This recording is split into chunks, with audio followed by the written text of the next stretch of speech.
Eu me chamo Gleidson. Eu me chamo Davi. Eu sou o Thiago. E nós estamos fazendo um vídeo sobre gravitação universal. Por que as coisas caem em relação à Terra? Por que será que nós temos maré alta e maré baixa? E por que nem todas as noites nós conseguimos ver a Lua no céu? Será que a Lua tem uma influência nas nossas vidas? Todos aqueles pontos luminosos que você vê à noite no céu noturno, todos eles são estrelas mesmo? Se você quiser saber essas respostas e mais, fique conosco.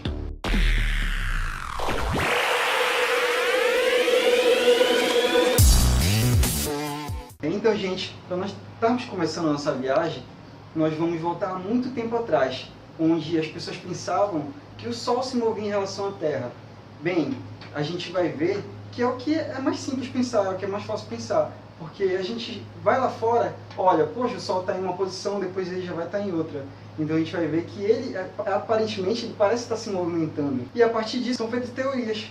Que teorias são essas? A primeira teoria que a gente vai ter vai ser a teoria geocêntrica. A gente pode ver que na teoria geocêntrica eles detinham que a Terra estava no centro do universo e a Terra estava no centro do sistema solar, onde a gente tinha a Terra e todas as outras coisas giravam em torno da Terra. Essa teoria ela foi elaborada pelo filósofo Aristóteles. Então a gente vai ver que nessa teoria vai ter todos os planetas, tudo no universo girando em torno da Terra. Mas a gente vai perceber que não é bem assim. Então, com o tempo, vai ser elaborada outra teoria, que é a teoria heliocêntrica, onde o Sol vai estar girando em torno. Essa teoria, nossa, o Sol girando em torno. Então, partindo disso, nós vamos ter outra teoria, que é a teoria heliocêntrica, onde o Sol vai estar no centro do universo, como nós podemos ver. Essa teoria, ela vai nos mostrar, depois de um tempo e depois de vários estudos e observações, nós vamos ver que a gente não é nada dentro do universo comparado com tudo que tem. A gente vai olhar para a Via Láctea, a gente é um pontinho, um pequeno ponto na Via Láctea, a gente é pouca coisa. Então, a partir disso, a gente pode pensar, poxa, o Sol está no centro do universo, mas por que os planetas giram em torno dele? Então a gente vai vir com o conceito de gravidade, estudado por Isaac Newton, onde ele pensou, poxa, por que tudo cai? Por que todas as coisas caem? A gente vai ver que massa vai atrair massa. Então, a Terra, ela atrai as coisas, porque ela tem uma massa muito grande. Pensando assim, a gente pode pensar, poxa, eu tenho massa também, vários objetos têm massa, por que eles não se atraem? Porque um objeto pequeno não vai atrair outro. Então, a gente vai pensar e vai ver que, para a lei da gravitação universal, apenas objetos com massas muito grandes vão ter um campo gravitacional que vai influenciar. No exemplo, a gente tem o exemplo da Lua e Terra. Nossa, a Terra tem uma massa muito extensa e a Lua também. Então a gente vai ver que a Lua exerce uma força de campo na Terra, assim como a Terra exerce uma força de campo na Lua. A gente vai ver que isso vai influenciar lá nas marés. Quando a gente vai ter lua cheia, as pessoas notam que o nível de água sobe bastante. Mas então, por que será que essas coisas acontecem? Então, como nós podemos agora observar aqui nessa imagem, a gente vai ver que a Terra age gravitacionalmente na Lua, assim como a Lua age na Terra. A gente pode ver o nível de água crescendo em relação à Lua. Então, isso é influenciado pelas fases da Lua. Então, nós vamos ver isso. Nós temos aquela relação sobre as marés altas e maré baixa, que tem a ver com a Lua, com a sua atração gravitacional. O que tem mais relacionado é as fases da Lua. Então, no caso, por essa imagem, a gente pode ver que nós temos o Sol, a Lua e a Terra. Então, nesse caso, partindo dessa análise do conjunto Sol, Lua e Terra, nós podemos relacionar por que nós temos temporadas durante um mês de maré alta e por que nós temos temporadas dentro de um mês também de maré baixa. Isso tem a ver com o movimento da Lua em relação à Terra. Então, por exemplo, nessa configuração em que nós temos o Sol, a Lua e a Terra, e nesse hemisfério aqui é noite, para o observador desse hemisfério que está à noite, nós temos o período de Lua nova.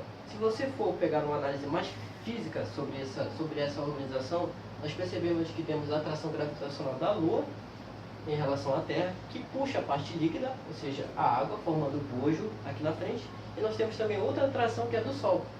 E você percebe que nessas duas regiões fica uma maré alta e a outra também fica maré alta. E entre elas fica uma maré baixa. Aí nós temos o fenômeno de maré alta, por exemplo, para aquela pessoa que está lá no hemisfério onde está a noite. Depois da lua nova, que é quando esse hemisfério não consegue ver a lua, ela está no hemisfério oposto, nós temos a fase do quarto crescente. Que na verdade essa fase, nós temos vários tipos de fase, mas nós temos vários tipos de posição da lua em relação ao mês. Só que a gente divide nas principais, que é a lua nova, o quarto crescente, a lua minguante lua cheia e o quarto minguante.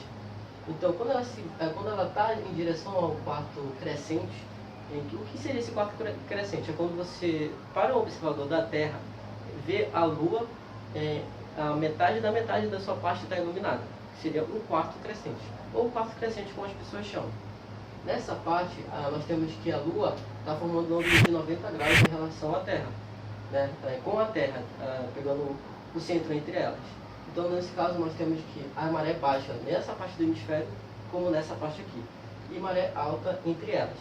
Veja que aí já temos durante o mês lunar, que é o período em que a lua praticamente ela completa todo esse período de fases, de lua nova até a próxima lua nova, que dura aproximadamente 99 dias e meio, né? A gente percebe que temos a temporada de maré alta e maré baixa.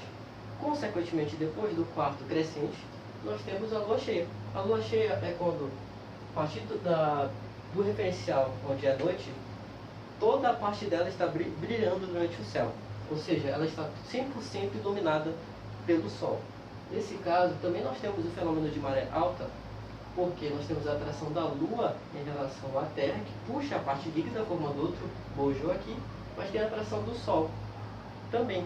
Então nós temos uma maré alta aqui e maré baixa entre elas. Mas essa maré alta, para o observador aqui no hemisfério, não tem amplitude maior para aquela quando era a lua nova. Depois nós temos a direção ao quarto minguante, é quando a parte iluminada vai ficando cada vez menor. Esse quarto minguante parece um quarto crescente. Nós temos a metade da metade que está deixando de ser iluminada. Essa parte aqui, com a atração gravitacional que tem da Terra, da Lua da Terra, nós vemos que elas têm um ângulo de 90 graus. Então nós temos maré baixas aqui e maré altas entre elas. Então você percebe, a partir de toda essa análise, que as fases da Lua, a atração gravitacional da Terra, do sistema Sol, Terra e Lua, vem todo esse processo com a relação das fases da Lua com relação à maré alta e à maré baixa. Nesse caso, nós podemos ilustrar, tanto por esse pequeno vídeo que aparece aqui, todos os momentos em que nós temos maré alta e maré baixa na região do planeta. A partir dessa análise, nós temos a ideia de que a Terra gira em torno do Sol e a Lua gira em torno da Terra. Mas como é esse movimento? Quais são as características desse movimento? Como ele apresenta? Movimento circular? É uma circunferência perfeita? Ou aquilo que nós posteriormente vamos chamar de elipse? Partindo dessa análise, nós vamos ver que o movimento realizado pela Lua ao redor da Terra e posteriormente pela Terra ao redor do Sol são semelhantes. Eles são chamados de orbitação. A Lua está em órbita da Terra e a Terra por si está em órbita do Sol. Mas o que é uma órbita? Órbita é um movimento que um corpo descreve ao redor de outro, dada isso a gravitação. Podemos ver que a trajetória feita pela Lua ao redor da Terra e posteriormente pela Terra ao redor do Sol é uma trajetória semelhante. Essa trajetória foi explicada por Johannes Kepler.